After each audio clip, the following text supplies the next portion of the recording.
책으로 안 했죠. 책으로 좀 봅시다. 자, 126페이지야. 126이에요. 6. 126. 126페이지 보면, 자, 어제 어느 정도 했으니까 딱 중요한 것만 딱딱딱 찍고 넘어갈게요. 태조 이성계 보면 1번 국호제정 한양천도, 그다음 중심이념은 기억을 꼭 체크해주세요. 숭유억불 체제. 도첩제나 이런 거는 문화사에서 제가 얘기해드릴 거예요. 불교 하면서요. 그래서 정치 관련된 것만 딱딱 넘어가겠습니다. 숭유억불이고, 니은 농본민생. 자, 그러니까 나라 안에서는 농업 발전시키려면 대부분의 백성들이 다 농업에 종사하게 만들어야 돼요. 그렇기 때문에 향소부국 폐지. 자, 되게 중요합니다. 향소부국 폐지. 기존에 있었던 향부곡 소, 여기 거주민들 있죠? 요 사람들을 다 해방시켜줘요. 그래서 일반 농민으로 바꿔줍니다. 그 다음에 향리 세력 기반을 약화시켰다. 원래 향리들이 향소 부국의 지배력이 행사했었잖아요. 그리고 향리의 힘을 약화시키고 모든 지역에, 모든 지방에 중앙집권을 강화한다는 건 무슨 뜻이냐? 다 지방간을 파견했다는 뜻이에요. 알고 계시고. 그 다음에 불법적인 사전 혁파. 자, 불법적인 사전. 그러니까 뭐 권력자가 나라의 허가 없이 많은 땅을 소유하고 있을 때 이것들을 모조리 뺏어서 농민들에게 나눠줬다는 뜻입니다. 그래서 자영농 증가 나와있죠. 그래서 중농억상이라 한다. 동그라미 치면 되겠죠. 중농억상. 자, 농업을 발전시키기 위해서 자, 농민 수를 늘리고요. 상대적으로 상공업자들, 수공업자나 상인수는 대폭 줄인 거예요. 그걸 중농억상이라 합니다. 자, 그 다음에 3번. 여기 되게 중요하죠. 재상주도의 도평사사 중심체. 얘기를 했었죠. 자, 왕과 신하가 같이 나라를 이끌어간다 얘기를 했어요. 그 다음에 4번. 3군부 동그라미 치시고요. 3분구. 자, 3분구. 최고 군사기관 3분구도 설치해서 직접 왕이 지휘하도록 하였습니다. 자, 5번은 읽을 필요 없고요. 그 다음에 6번 정도전 별표 쳐야겠죠. 정도전. 자, 기억은 아까 얘기했죠. 재상 중심의 정치. 그리고 자, 조선은 유교국가입니다. 그래서 불시잡변이라는 저술을 통해서 불교를 비판했다. 그 외의 저서로는 조선경국전 동그라미 치세요. 자, 제가 어제 얘기했어요. 조선경국전에서 바로 신권 중심의 정치 주장했다 그랬죠. 그 다음에 리을. 자, 대명정책에서 진도 편찬 미주 쳐봐요. 자, 이거 좀 어렵습니다. 그거 써놔야 돼요. 자, 잘 보세요. 자, 우리는 여러분 기본적으로 명이란 나라하고 4대예요. 4대. 뒤에서 나중에 배우겠지만 보통 우리는 명을 모십니다. 명나라를 모시는데 태조 때 있죠. 태조 이성계 때는 그래도 명나라하고 갈등을 빚은 사건이 좀 있었어요. 이때 태조 이후에는 다시 사이가 좋아져요. 근데 태조 때 약간 갈등이 있었던 사례가 몇 가지, 한 3개 정도 있습니다. 첫 번째는 뭐냐면, 첫 번째는 여진족 관련 문제예요. 여진족. 우리가 국초 때부터 계속 북쪽으로 이제 영토를 넓혀가요. 조금씩 조금씩. 근데 우리 북쪽이나 이런 만주에는 항상 여진족들이 모여 살고 있단 말이에요. 그래서 우리나라에 이제 조금 협조적인 여진족 같은 경우는 우리 민족으로 회유를 했어요. 그러니까 우리 민족과 같이 어울리게 살게 해줍니다. 무슨 말인지 알겠죠? 근데 여진족은 예전 여러분 고려시대 때 무슨 나라 세운 나라였었어요? 고려 때? 금을 세운 적 있었죠. 맞지? 그래서 금을 세워서 송나라를 부시고 중원을 제패한 적이 있는 나라잖아요. 여진들은. 기억나요? 그러니까 명나라 입장에서는 조금 두려운 민족 아니에요? 그리고 나중에 여러분 어쨌든 우리 조선 후기 때 가면 여진 뭐 세워요? 금 세우, 후금 세우지. 그 얘들이 청 세우잖아. 맞나요? 그래서 우리나라하고 여진족하고 뭐하기 이제 조금 무서운 거야. 혹시 조선과 여진이 합칠까봐. 그게 두려웠던 거야. 무슨 말인지 알겠죠? 그래서 여진족을 뭐하지 말아라. 받아들이지 말고 여진족을 다 송환해라. 다 돌려보내라. 자, 이것 때문에 약간 문제가 좀 있었어요. 갈등이 있었다. 여진족 관련 문제. 여진족 관련 문제. 큰 문제는 아니었습니다. 요거는 그렇게. 자, 두 번째 문제는 뭐냐면, 두 번째 갈등은요, 자, 요것 때문에 그래요. 이성계 족보 문제예요.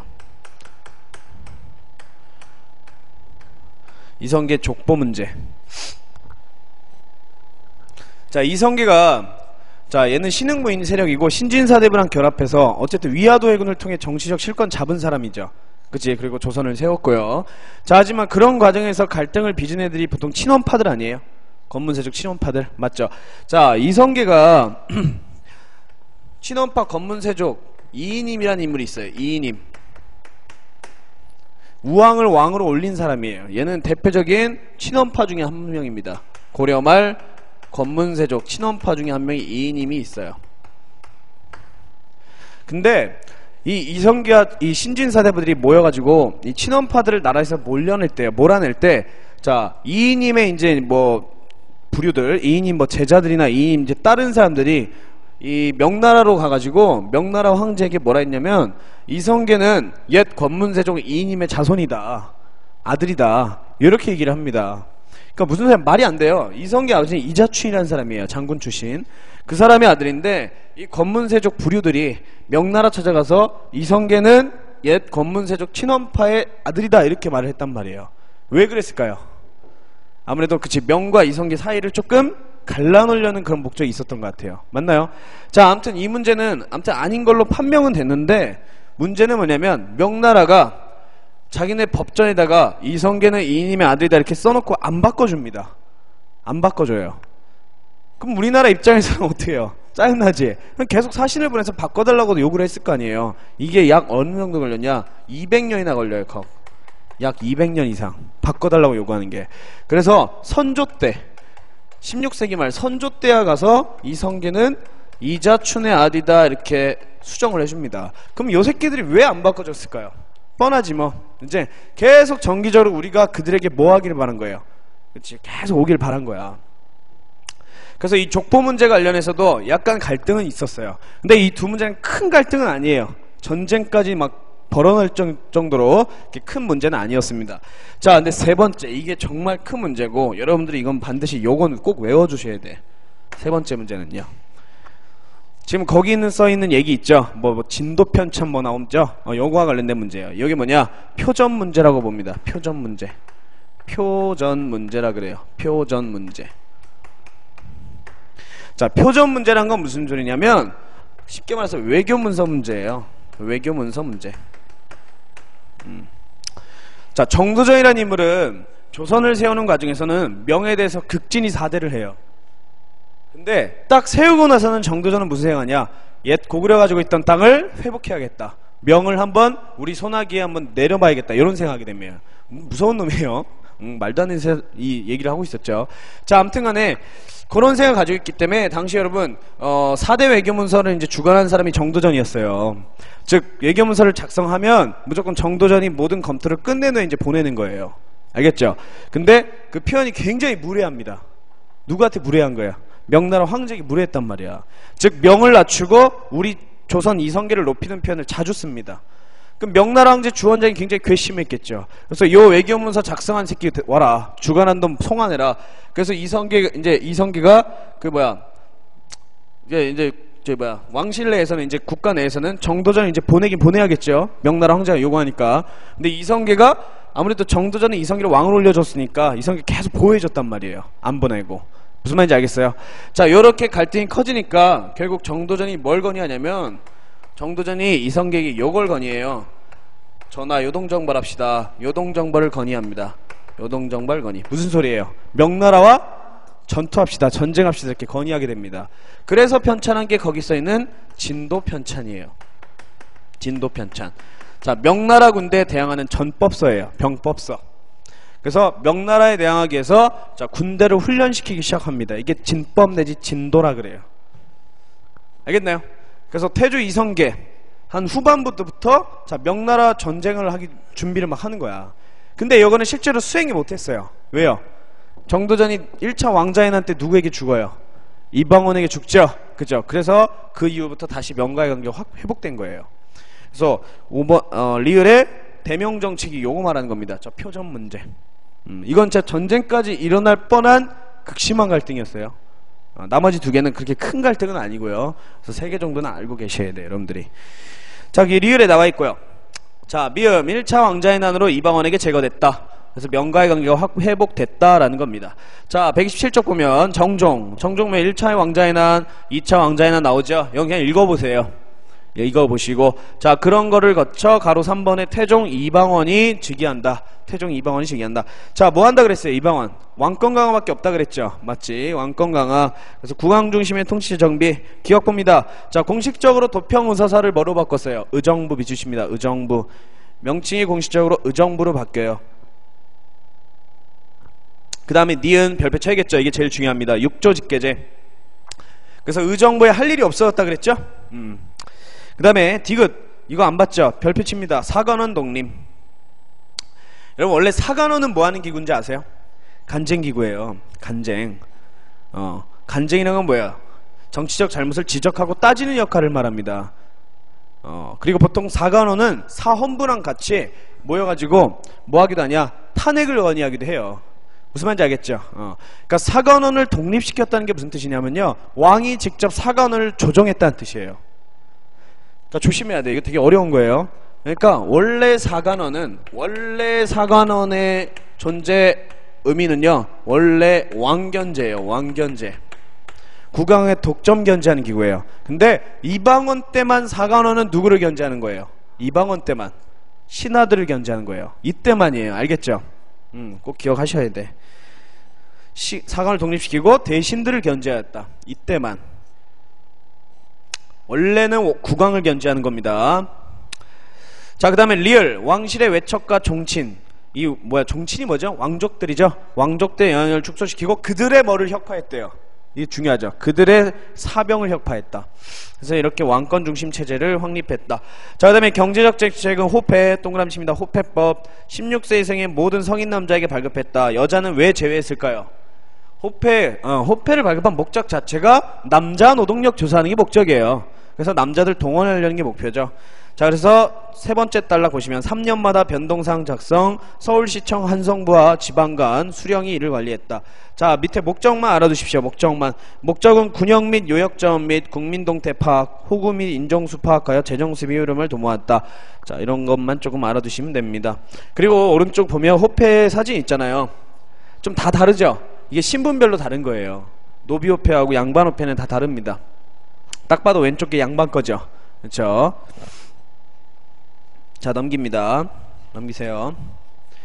자, 넘기시고, 자, 3번 보세요. 동그라미 3번 넘기면 숭유역불 정책의 강화. 태조 때에 이어 숭유역불 정책을 더 강화시킨다. 자, 그래서 밑에 화살표만 밑줄 쭉 칩니다. 서울차대법 재가금지법 제정했대요. 밑줄 치세요. 서울차대법 재가금지법. 자, 서울차대법이 뭔지 아세요? 그렇지. 일반 처의 자식을 그냥 일반 자식이죠. 적자라 그래요, 여러분. 적자. 근데 첩의 자식을 뭐라 할까, 여러분? 첩의 자식. 서자 이렇게 부릅니다. 서자. 그렇죠. 설 이렇게 불러요. 설. 그러니까 첩의 자식은 높은 관리로 못 가게 만드는 게 서울차대법이에요. 자, 밑에 쓰세요. 그래서 어떻게 만드냐? 서얼은 여러분 이걸 못 보게 했어요. 과거제도 중에 문과를 못 보게 해요. 법으로. 이게 서울차대법이에요. 혹은 서울금고법 이렇게 불러요. 그럼 문과를 봐야지 보통 여러분들 신하들이 높은 관리로 갈 수 있죠. 못 가는 거야. 그럼 보통 여러분 서울들은 뭐 했을까요? 놀거나 아니면 묵과를 치거나 뭐 보통 그렇게 좀 낮게 살 수밖에 없었던 겁니다. 아무리 높은 가문에 태어나더라도 서자 출신이면 저것 자체를 못 봤어요. 알겠죠? 그게 서울차대법. 그 다음 재가금지법은 뭘까요? 재혼한 여성의 이제 태어난 자식 있죠? 그 자식도 사회적 차별에 사회적 진출에 굉장히 차별을 많이 받았다. 그래서 꼭 알고 계십시오. 자, 그 다음에 기타는 하나만 알아두시면 돼요. 여러분들 기억에 신문고 설치만 딱 체크해 주시면 됩니다. 자, 그리고 이제 세종 내려오는 거예요, 여러분들. 세종.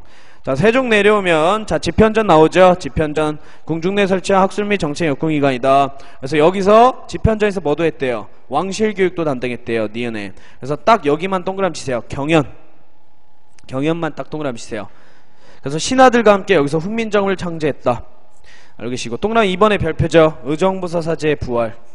그렇죠? 육조직계제를 폐지하고 의정부서사제로 바꿨다. 다 얘기했던 겁니다.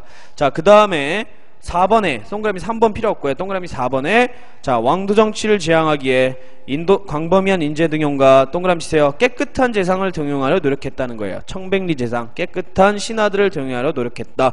또 여론존중 무슨 소리예요? 자, 얘기했죠. 공법이라는 건 세금 제도를 만들 때 찬반 투표를 붙였다 그랬어요. 공법이라는 세금 제도를 할 때 찬반 투표를 했습니다. 알겠죠? 그래서 여론 존중했다는 것도 우리가 알 수 있고요. 자, 동그라미 5번 사회복지 정책의 기억은 경제 파트에서 볼게요. 경제 파트에서 보고, 니은은 그냥 읽어보시고, 자, 대외관계도 우리 뒤에서 살펴볼 거예요. 뒤에 어차피 배우게 돼요. 그것도 뒤에서 보겠습니다. 7번의 기타는 저기서 나와요. 문화사에서 나오니까 이것도 넘어가요. 그래서 지금 체크한 것만 쭉쭉쭉 봐주시면 되고, 129쪽에 세조 보겠습니다. 129쪽에 세조. 자, 세종사후 문종은 일찍 죽고 나열인 단종이 즉위하게 됩니다. 자, 그래서 왕권이 약해지면서 정치적 실권이 김종서에게 넘어가요. 자, 이를 구실로 수양군이 뭐하는 일으킵니까? 권람 한명회라는 측근들과 함께 김종서를 제거하고 개유정난을 일으켜 집권하게 된다. 이때 세조에게, 이 세조의 왕위찬태를 반대했던 12명의 신하가 뭐예요? 사육신, 생육신 사건이라 그랬죠. 사육신, 생육신 사건. 자, 그리고 이거와 더불어 밑에 반란도 나타납니다. 이징옥, 이시의 난. 이징옥은 안 외워도 이시의 난은 꼭 외워주세요. 이시의 난. 이시의 난 꼭 알아두시고. 자, 이후에 왕권 강화를 위해서 어떻게 하냐? 집현전을 폐지시킵니다. 경연도 안 열죠.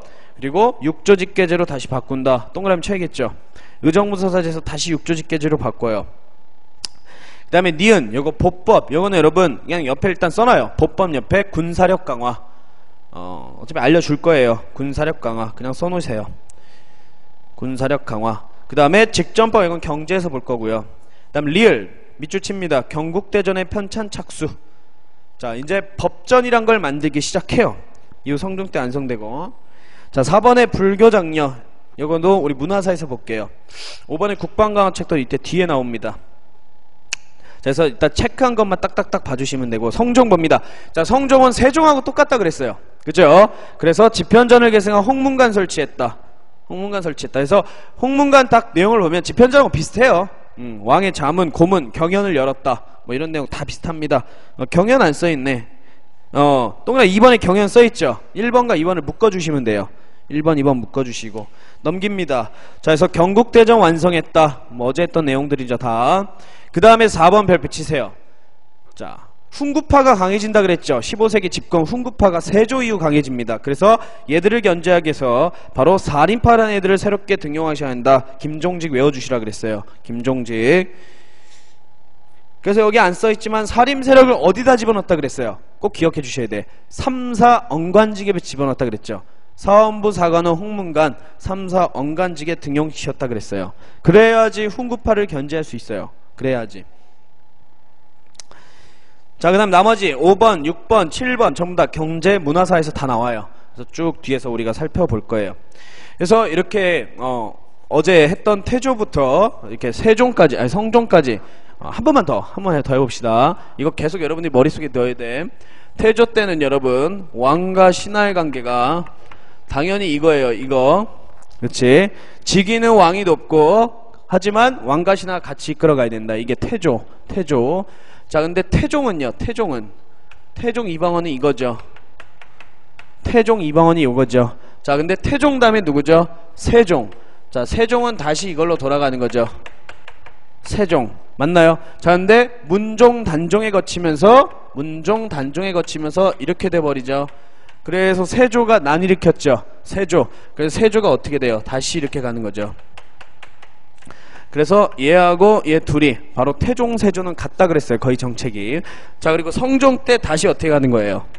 다시 성종 때 이렇게 가는 거예요. 알겠나요? 이 원칙 잘 생각하고 업적들을 외워주시면 돼요. 그리고 여기와 관련된 게 뭐예요? 의정부서사제, 육조직계제. 그 두 관계도 잘 공부해 주시면 됩니다. 됐죠? 자, 그래서 이제 통치체제 정비 한번 볼게요. 자, 밑에 표는 간단히만 살펴볼 겁니다. 간단히만요. 자, 조선시대는 문무양반제도가 확립됐다 우리 얘기합니다. 문무양반제도. 즉 무슨 과가 생긴 거예요? 무과가 생긴 거예요. 여러분. 무과. 그래서 문반과 무반이 있다. 하지만 여전히 뭘 우대한다? 여전히 문반을 우대한다. 체크해 주시고. 자, 그 다음에 관계 기억봅니다. 정종 각 국품이 있대요. 무슨 소리야? 정일품, 종일품 이렇게 있어요. 정이 종보다 높아요.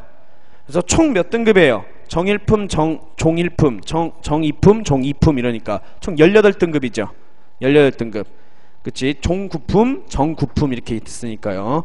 그래서 18금 구분되고 또 6품 이상은 상하이로 구분되기 위해서 총 30단계이다. 이 정도만 알아두시면 되고. 자, 당상간은 미주치입니다, 여러분. 정산품 이상이 당상간이라 부릅니다. 보통 우리가 부르는 흔히 고관. 이걸 당상간이라 그래요. 그러면 당하관은 뭐겠어요? 당하관. 그때부터 이제 약간 고관이라 부르진 않겠죠. 됐죠? 그 다음에 가로 4번의 상피와 임기제는 우리 뒤에서 배울 거예요. 뒤에서 배울 거고, 가로 5번에 세습적 성격이 있다. 이거는 우리 과거제에서 배울 겁니다. 과거제. 여기서 다 언급 안 할게요. 자, 아무튼 간에 이제 쭉 봅시다. 131쪽 보시면, 자, 가로 2번에 조선의 중앙간제 살펴봅시다. 자, 보세요. 자, 봅니다. 중앙간제, 지방간제 설명을 좀 할게요. 칠판 보시면 돼요. 칠판 보고 그 다음에 책으로 체크해 줄 거예요. 자, 조선의 중앙간제 잘 보세요. 잘 들으세요. 자, 왕과 그 다음에 최고기구, 조선시대 최고기구 여러분 의정부. 자, 그 다음에 육조가 있어요. 여기서 알 수 있는 게 우리 두 개 하나 있었죠. 두 개. 하나의 형태는 뭐예요? 의정부 서사제라는 형태가 있었고요. 또 하나는 육조 직계제라는 형태가 있었어요.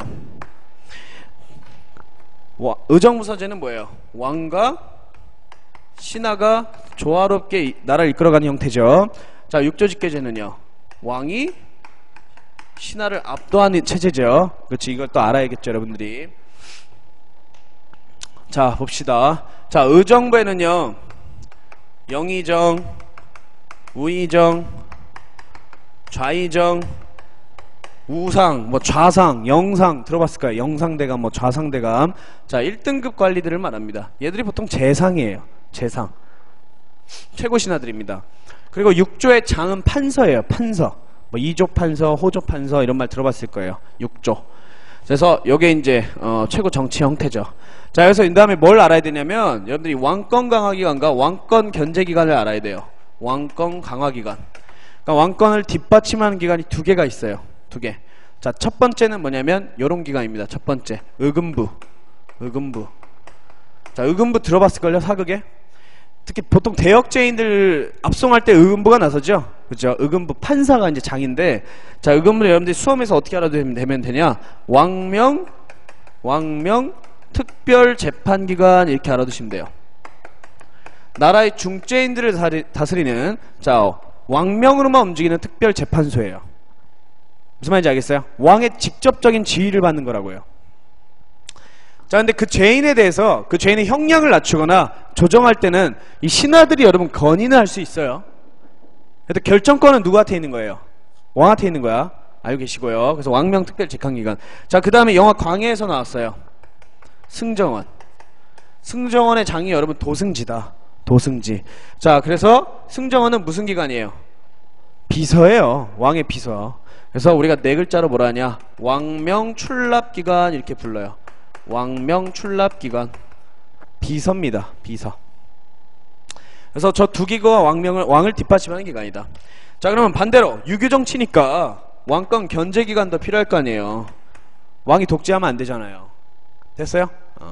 그래서 그 기구를 뭐라 하냐? 우리가 언관이라고 그래요. 언관. 언론기구라고 합니다. 언론기구. 왕권 견제를 언론기구 이렇게 불러요. 자, 조선시대 언론기구는 3개가 있습니다. 3사. 자, 3사 뭐예요? 홍문관. 그 다음에 뭡니까? 헌부, 간원. 맞죠? 3개죠? 그쵸?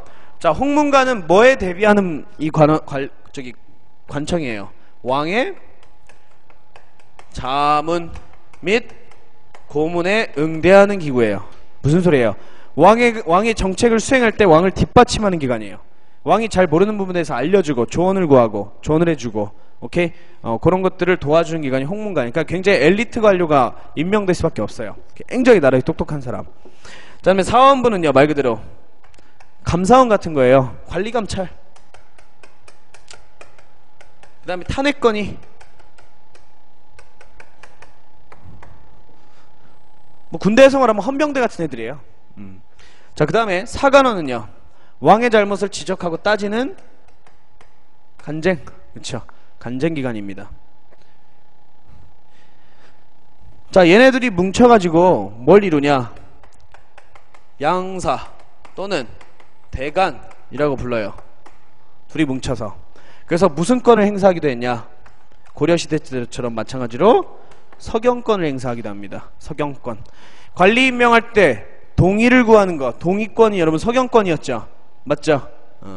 예를 들어 뭐 장관 임명하면 국회의원들 쫙 모여 인사청문회 열죠. 그럼 똑같은 거라고 보시면 돼. 그래서 사관원 관리하고 사원부 관리들이 모여서 양사 또는 대간을 이루어서 관리를 임명할 때 서경권, 동의권을 행사했다는 거예요. 그러니까 인사권에 대해서도 왕 마음대로 하는 게 아니에요. 사실은요. 오케이?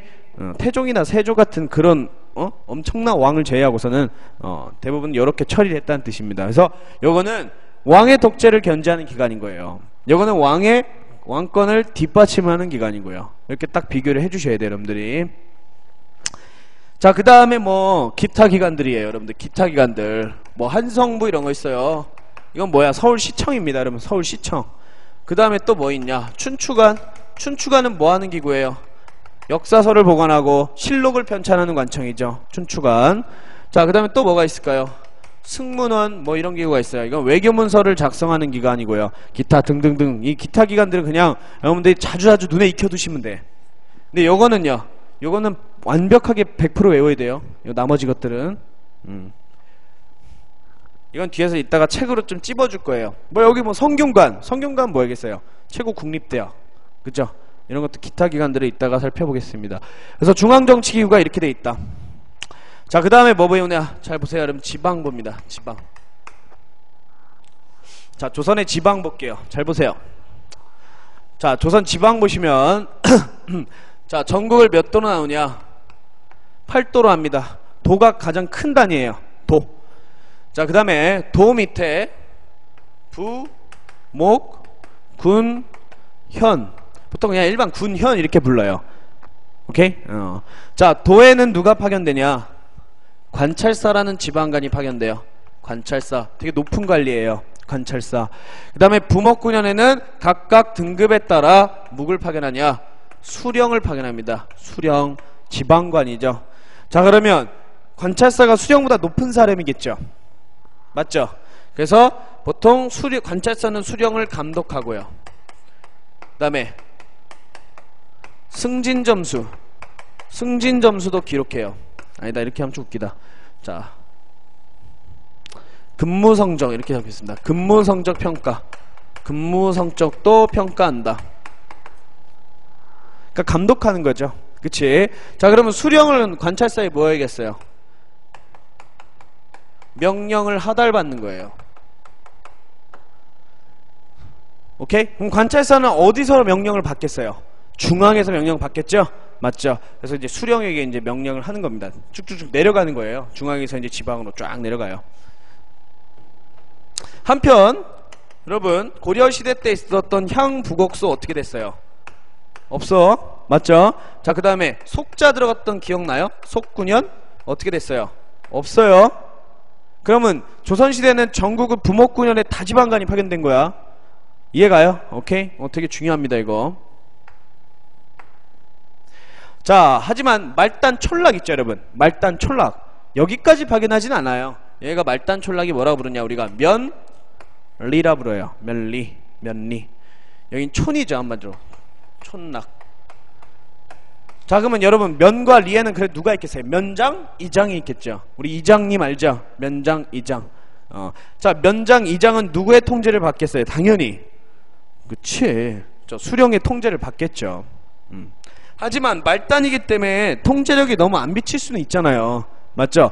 그래서 어마어마한 법을 시행해요. 이 촌락에 대해서는요. 무슨 법이냐?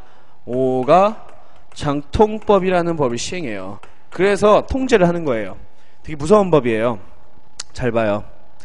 오가작통법. 세조 때부터 시작했는데 봐봐요. 이 집이 예를 들어 이렇게 5개가 모여있다고 쳐봐요. 마을에. 그러면 이 5개를 하나의 행정구역으로 편성해요. 그래서 여기를 1통 합니다. 1통. 그리고 여기는 통주라는 애를 둬요. 통주. 자, 그래서 보세요. 자, 5개의 집에는 사람들이 살고 있겠죠. 만약에 여기서 이제 세금을 내야 하는데 세금 내기 싫어서 이렇게 튀었어요. 그러면 여기에 부과된 세금을 누가 내야 될까? 나머지 애들이 부담해서 내야 돼요. 무슨 말인지 알겠어요? 즉 연대 책임 제도예요. 그러니까 서로 뭐하게 하라는 제도예요. 감시하게 하라는 제도예요. 무슨 말인지 알겠어요? 그래서 나중에 이 조선 후기에 우리나라 천주교 들어오거든요. 그래서 우리 유교사이니까 천주교인들을 막 색출하고 잡아가지고 막 죽이려고 했을 거 아니야. 맞나요? 이 오가작통법은 나중에 천주교인들 이제 잡아가는 그런 목적으로도 시행돼요. 봐봐요, 맞지? 이 집에 만약에 천주교 신자가 많이 있으면 니들 싹 다 죽을 줄 알아 이거야. 이게 오가작통법이에요. 되게 무서운 법이죠. 이게 막 지금 우리나라 현대사회에 이걸 한다고 생각해봤자 못 살겠죠. 그래서 세조 때 이걸 한 거야. 세조 때. 그럼 세조 때 오가작통법 왜 했던 것 같아요? 반역자들, 그치? 반란자들, 반란 주동자들이나 참가자들 이것들을 색출하려고 했었던 법이에요. 근데 이제 굳어지면서 이게 촌락에 대한 통제법으로 이제 시행이 쭉 된 겁니다. 알겠죠? 됐어요, 이거? 자, 그래서 오가작통법 시행했고, 자, 봅니다. 다시 여기 올라가서 부목군현에서는 수령 혼자 못하죠. 그러니까 똘마니를 넣어야 되잖아요. 맞죠? 걔가 뭐예요? 고려 때부터 지위가 상당히 낮아진 향리입니다. 자, 원래 고려는 향부국소 속군현에 대해서는 향리가 거의 실질적 지배자 아니었어요? 맞지? 근데 이거 없어졌으니까 힘이 약해진 거야.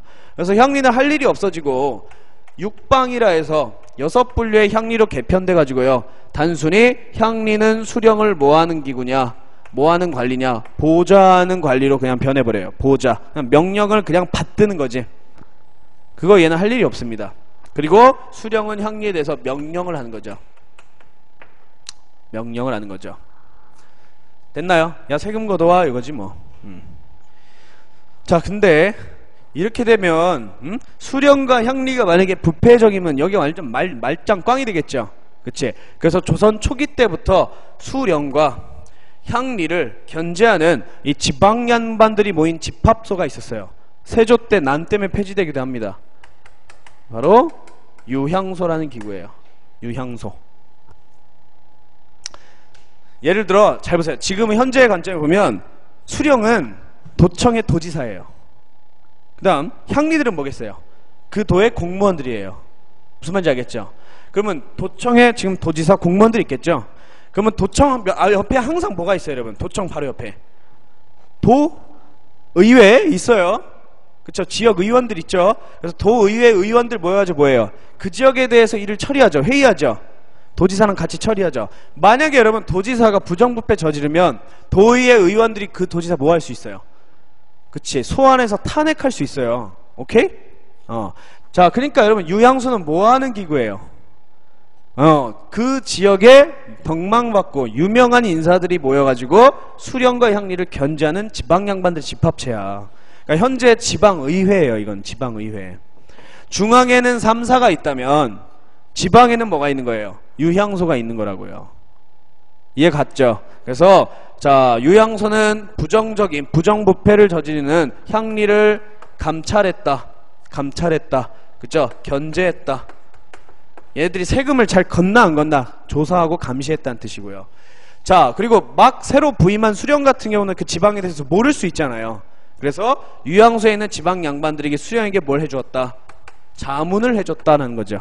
알려줬다. 혹은 도와주었다. 보좌하기도 했다. 자문 보좌 이런 기능입니다. 혹은 부정부패한 수령을 마찬가지로 견제하기도 했겠죠. 견제하기도 했죠. 됐나요? 됐죠. 자, 그러면 유향소에서는 어떻게 일처리를 했냐? 유향소에는 일단 여러분 향안이라는 게 있습니다. 향안. 자, 향안은 뭘까요? 유향소에 소속된 명단이에요. 소속 명단. 사람들의 소속 명단. 그 다음에요, 정기적으로 이걸 엽니다. 향회를 정기적으로 열어요. 자, 예를 들어 지방의회에서 여는, 도의회에서 여는 도의회, 그러니까 회의예요. 회의. 향회. 자, 그럼 향회를 열어가지고 뭘 수렴했겠어요? 그 지방 사람들의 여론을 수렴했겠죠? 맞죠? 자, 그리고 이 향회의 규칙이 뭐냐? 법규가 뭐냐면 향규예요. 향규. 이게 향회의 법이에요. 향회의 규칙. 그래서 보통 향회를 열어서 여론을 수렴해서 수령에게 전달하고 이렇게 그 지방에 대해서 이제 일처리를 했던 걸 여러분 유양소랍니다. 하지만 유양소는 뭐가 될 수도 있는 기구예요. 지방 양반들이 모여서 이상한 짓거리를 할 수 있는 모의체가 될 수도 있는 거야. 알겠죠? 그래서 우리가 세조 때 아까 이시해난 기억나요? 이시해난도 지방에서 막 터질 수 있었던 이유는 지방 양반들이 벌써 유양소에서 다 계획을 한 거야. 그래서 근한 이후 세조 때 잠깐 폐지되기도 했었잖아요. 근데 성종 때 다시 부활돼요. 성종 때. 그래서 이렇게 알고 계시면 된다. 자, 한편 유양소에 있는 지방 양반들이 아까 말했던 것처럼 반란을 할 수도 있어요. 그래서 또 유양소를 감시하는 기구를 뭘 설치했냐? 경제소를 설치합니다. 경제소. 이거는 유양소를 견제하는 기구다. 유양소를 감시하는 기구다. 중앙에서 감시하는 기구예요. 자, 이렇게 알아두시면 돼요, 여러분들이. 이렇게요. 이런 식으로 알아두시면 된다. 이게 중앙지방 정치체제입니다. 그래서 책으로 하고 좀 쉴게요. 자, 가로 2번에 보세요.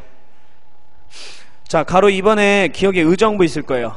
백정의 서정을 총괄하는 최고 하위기관이다. 정일품의 영의정, 좌의정, 우의정, 삼정승이 구성원이다. 자, 6조 행정기관으로서 2호의 병행공으로 구성된다.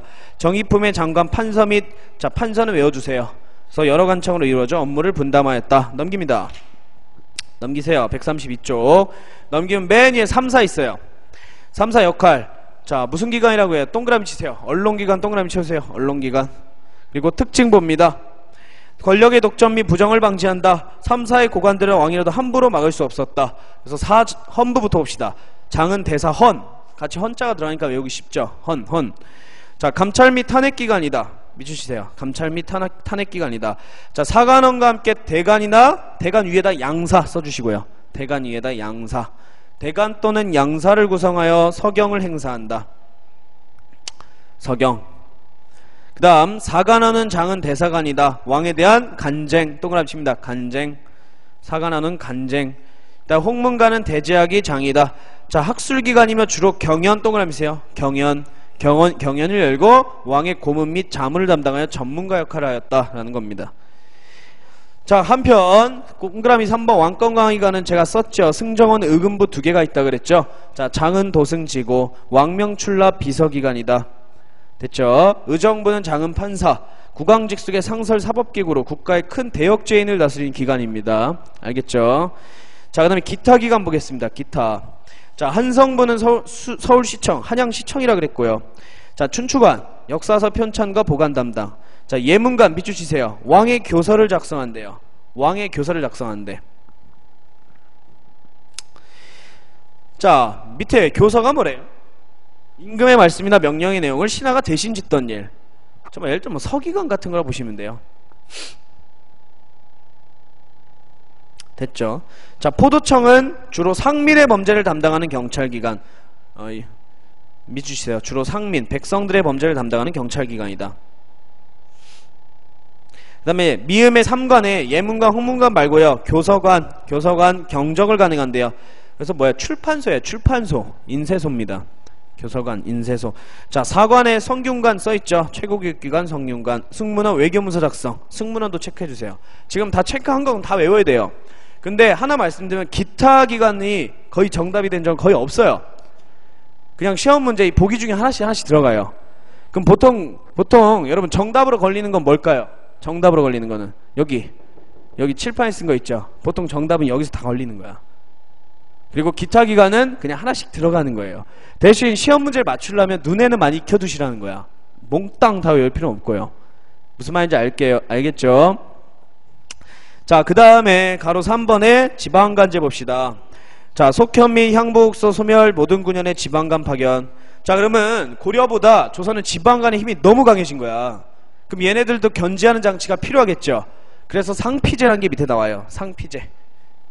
자, 뭐라고 써있어요? 자신의 출신 지역에 부임하는 것을 금하고 부자 및 형제지간의 동일관청이 근무하지 못하게 하는 제도. 무슨 말인지 알겠어요 이거? 상피제. 왜 이런 제도를 둔 거예요? 부정부패 방지예요. 부정부패 방지. 그 다음에 음기제. 관찰사 임기는 1년, 수령은 약 5년. 이 숫자 외울 필요 없습니다. 자, 이 임기를 특정 임기를 딱 둬서 권력의 이제 장기화를 이제 방지한 거죠. 권력의 장기화를 방지했다. 됐죠? 자, 그 다음에 동그라미 2번 쭉 표 밑에 동그라미 2번 지방의정 보겠습니다. 8도. 전국을 8도로 나누고 크기에 따라 지방 간의 등급을 조정했다. 그래서 도에 파견된 밑에 관찰사 동그라미 치시고요. 종이품 외워주세요. 종이품. 뭐 종까지는 안 외워도 이품은 좀 외워주는 게 좋을 겁니다. 그래서 관찰사는 밑에 관내 9년에 목민관인 수령들을 지휘감독. 동그라미 치세요. 지휘감독. 하지만 보통 관찰사는 각도에 뭘도 하기도 했대요. 군사령관이 되기도 했대요. 전시 때. 전시체 때 병마절도사는 여러분 육군사령관, 수군절도사는 해군사령관이에요. 그래서 이런 전시체 때는 군사권을 단행하기도 했다. 자, 부목 9년 잘 보세요. 니은의 부는 부윤 써있고요. 디귿의 목 보면 목사 써있을 거고요. 리을 9년 보면요 군수 현령 써있을 거예요. 얘들 통칭 그냥 두 글자로 뭐라고 부르는 거예요? 수령 이렇게 부르는 거예요. 수령 알겠죠? 자, 뭐 부윤, 목사 이런 거 안 외워도 돼요. 그냥 수령 이렇게 알아두시면 돼. 수령 알겠죠? 자, 그래서 밑에 화살표 밑줄 칩니다. 모든 9년의 지방의 행정사법 군사권 지닌 수령을 파견했다. 하지만 여러분 미음 봅니다. 면리는 파견을 해요 안 해요? 안 하죠. 자, 안 하는 대신 면장, 이장을 두고 뭘 했다 그랬어요? 밑줄 치세요. 5가 작통법을 시행했다 얘기를 했죠. 오케이? 이걸로 이제 통제를 했다는 뜻이에요. 됐나요? 자, 밑에 참고자료는 수령칠사 해가지고 뭘까요? 수령칠사. 지방관이 그 지방에서 처리할 7가지 일이에요. 7가지 의무. 자, 이게 만약에 사료로 나온 적이 몇 번 있어요. 이게 사료로 나오면 무조건 조선시대예요. 조선시대. 꼭 알아두세요. 이 사료. 넘깁니다. 넘기세요.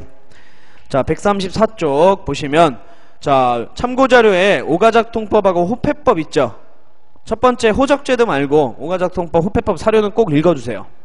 반드시. 잘 나오는 사료들입니다. 자, 그 다음에 특수지방조직 볼게요. 기억이 별표 치세요. 유양소. 봅니다. 지방양반의 자치기관이다. 지방양반들의 회의기관이다. 그래서 뭐라고 써있어요? 양반 중심의 향촌사회를 정착시키기에 설치하였다. 써있죠. 자, 그래서 밑줄 쭉 칩니다. 고려 말에서 조선 초기에 걸쳐 향촌의 인사들이 유양소를 구성하여 장인 좌수와 2명의 별감을 두었다. 자, 역할 보겠습니다. 수령보좌 및 감시. 밑줄 치세요. 수령보좌 및 감시. 그 다음에 향리의 비행, 부정부패를 감찰 등 지방행정에 참여했고 그 외에 자, 풍속교전 및 백성교화, 형해를 소집하여 여론을 수렴하였다. 그러니까 지방의 일들을 처리하는 기구입니다. 양반들이. 자, 세조 때 폐지되었다. 자, 왼쪽에 써주세요. 왜 폐지해요? 이 시에 난 이유죠. 지방에 난 이유, 유양소가 이를 도왔다라는 그런 이유로 폐지됐었다가 그 이후 이제 성종 때 다시 부활합니다. 자, 한편 니은의 경제소는 역할만 알아둡니다. 서울과 지방 간의 연락 및 유양소를 통제하는 기구다. 이렇게만 알아두시면 돼요. 유양소를 통제하는 기구가 경제소다. 됐나요? 그래서 칠판에 써있는 거 있죠? 이것만 잘 공부해 주시면 뭐 그렇게 여러분들 어렵지는 않을 겁니다.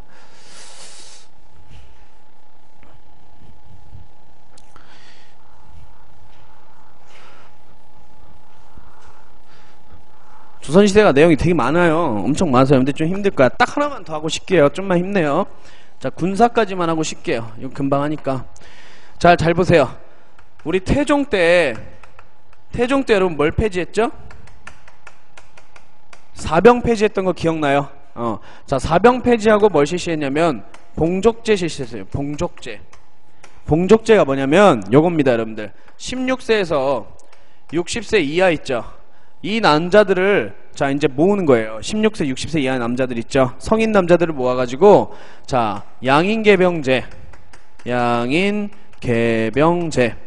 혹은 농병 일치제라 하여 쉽게 말하면 여러분 의무병제예요. 땅을 갖고 있는 농민 대상으로 의무병으로 동원한 거야. 오케이? 그래가지고 봉족제라 해가지고 여러분 2개로 편성한 거예요. 2개. 자, 군대를 갈 수 있는 남자 같은 경우는 뭐 사지 멀쩡한 사람은 정병으로 편성합니다. 정병 혹은 정군이라 불러요. 농민의무병이라 보시면 돼요. 쟤들은 농민의무병. 오케이? 자, 그리고 자, 갈 수 없는 상황인 사람은요 뭘로 편성하냐? 봉족으로 편성해요. 봉족. 그래서 정병을, 지금 군대에 간 정병 있죠? 얘는 가면 농사를 할 수 없는 애들이지. 그러니까 대신 봉족들이 뭐 해주는 거예요? 보조해주는 거예요. 얘가 사는 집에 이 가족들의 생계를 많이 보조해주거나 아니면 얘네가 내야 된 세금을 얘가 대신 내주는 거야. 그러니까 보조인들이에요, 봉족이란 거는. 근데 봉족이라 하면 뭐냐면 사람을 붙여주는 게 아니에요. 이호를 붙여주는 거야. 이호. 가구를 2개 붙여준다고요. 가구. 무슨 말인지 알겠어요? 그러면 보통 한 가구의 남자가 3명을 이제 편성을 해가지고 총 6명을 붙여준다고 보시면 돼요. 6명. 6명의 보조인들을 붙여주는 거예요. 봉족. 됐죠? 이런 식으로 군대를 편성하는데, 자, 이제 문제, 여러분 세조 때 있죠? 세조 때 봉족제를 뭘로 바꾸냐? 보법제로 바꿔요. 보법. 자, 봉족에서 보법으로 바꾼 이유는 군사수를 늘리려고 한 목적이 강합니다. 자, 이거 어려우면 안 해도 돼요, 사실은. 근데 이해 가시고 모르겠으면 쉬는 시간에도 꼭 물어보시고. 자, 군사수를 늘리는데 잘 들으세요. 자, 요거는 원칙은 같아요. 같은데 정군 정병 있죠? 이것도 같아요. 근데 얘네 봉족을 붙여주는 게 아니에요. 호를 붙여주는 게 아니고 인을 붙여줘요. 무슨 소리예요? 가구를 붙여주는 게 아니고 사람을 그냥 붙여주는 거예요. 사람. 그래서 정군을 간 사람 한 명에 2명을 붙여줍니다. 2인.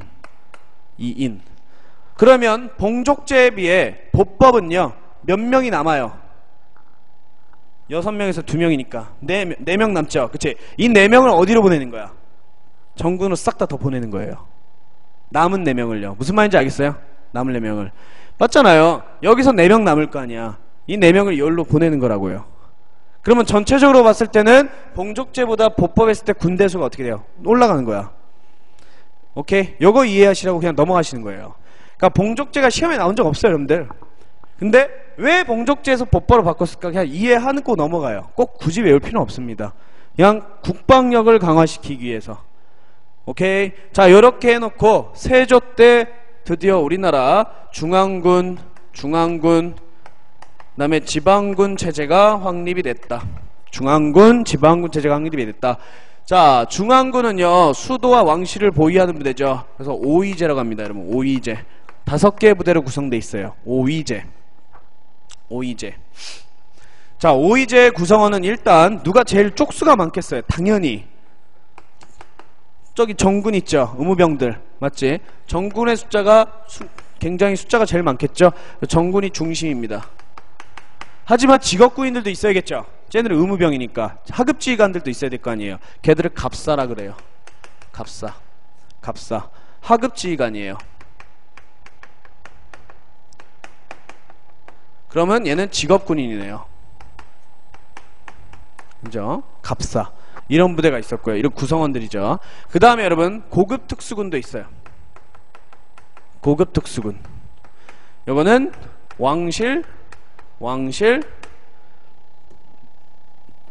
고관, 공신의 자제들로 구성되어 있습니다. 그러니까 쉽게 말해서 놀고 먹는 애들이에요. 놀고 먹는 애들. 그래서 중앙군의 구성원은 거의 뭐다? 정군과 갑사예요.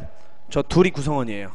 저 오위제를 이제 누가 지휘하는 거예요? 무반들 있죠. 높은 지위에 무반들이 이제 지휘를 하는 거야. 장군들이요. 알겠나요? 오케이. 자, 지방군은요. 잘 보세요. 지방군 여러분 체제입니다. 여러분 체제. 진관체제라 해요. 이거 되게 어려워요. 잘 들으셔야 돼. 진관체제라 합니다. 진관체제. 자, 진관체제인데 요렇게 보시면 된다. 잘 보세요. 자, A라는 말이 있고 B라는 말이 있고 C라는 말이 있어요. 인접해 있다고 칩시다. 자, A라는 마을이 가장 규모가 크다고 하자고요. 알겠죠? 자, 그러면 이 A, B, C 고을을 하나로 묶어요.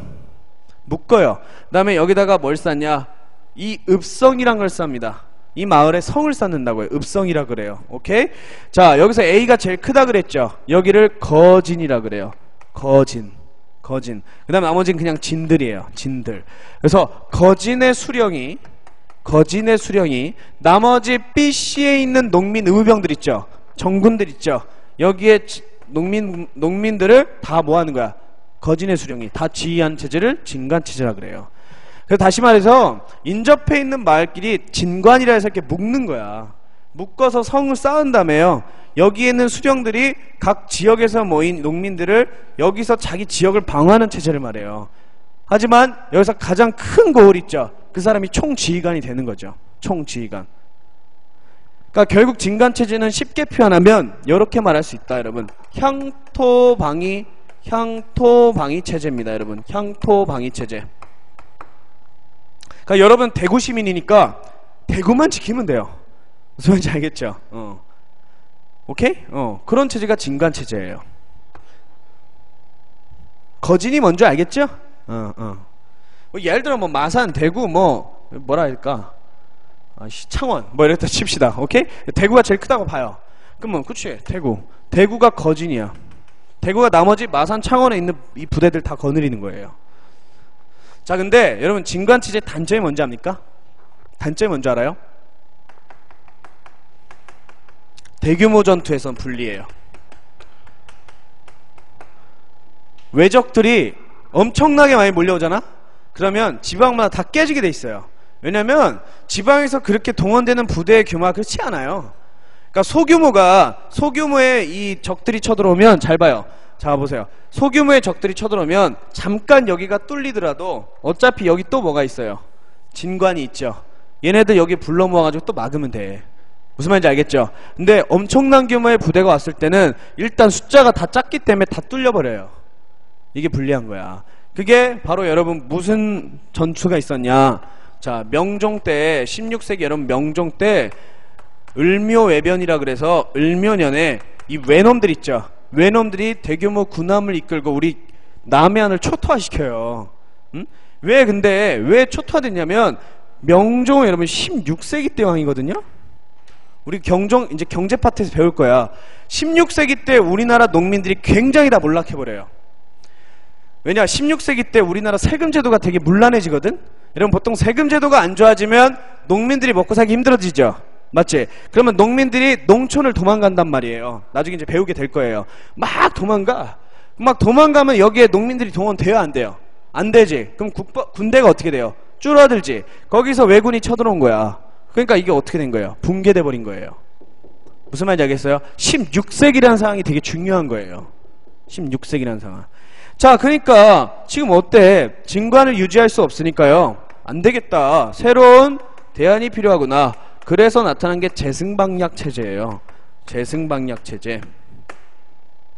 재승방약 체제. 자, 재승방약 체제는 뭐냐? 요겁니다. 어려운 거 아니에요. 잘 보세요. 지금 진관별로 지금 16세기 이후로 농민들 동원이 잘 안 돼. 다 도망가 버려가지고요. 세금 내기 싫어서. 도망가 버려서. 그래서 이 남은 애들 있죠. 이 남은 애들을 지정된 당수에 다 모아요. 그나마 남은 놈들 싹 다 모아요. 그래서 그 한 곳만을 방위하는 체제를 뭐라 그래요? 재승방약이라 그래요. 자, 그러면 재승방약 체제는 장점이 뭡니까? 싹 다 긁어 모았죠. 다 긁어 모았으니까 대규모 전투에서 유리할 수는 있어요. 근데 여기 뚫리면 어떻게 돼요?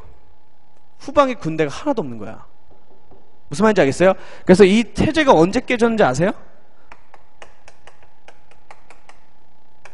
임진왜란 때야. 임진왜란 때. 여러분 혹시 신립장군 압니까?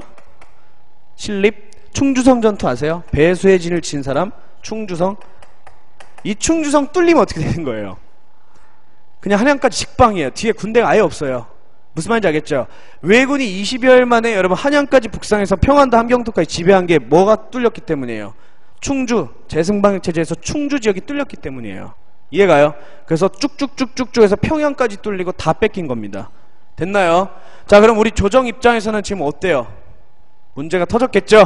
그제? 그래서 임진왜란 이후에 재승방역 체제가 깨졌기 때문에 그 다음 방안은 우리 후기 때 배울 거예요. 조선 후기 때. 알겠죠? 그래서 여러분들 여기까지만 일단 알아두면 되는 거야. 군사제도. 이게 되게 어려운데 여러분들 잘 이해해 주시면 되는 거예요. 이거. 자, 10분 쉬고 4시 10분에요. 4시 10분에 135페이지의 군사제도 책으로 한 번만 조금 더 보고 쭉 뒤로 넘어가겠습니다.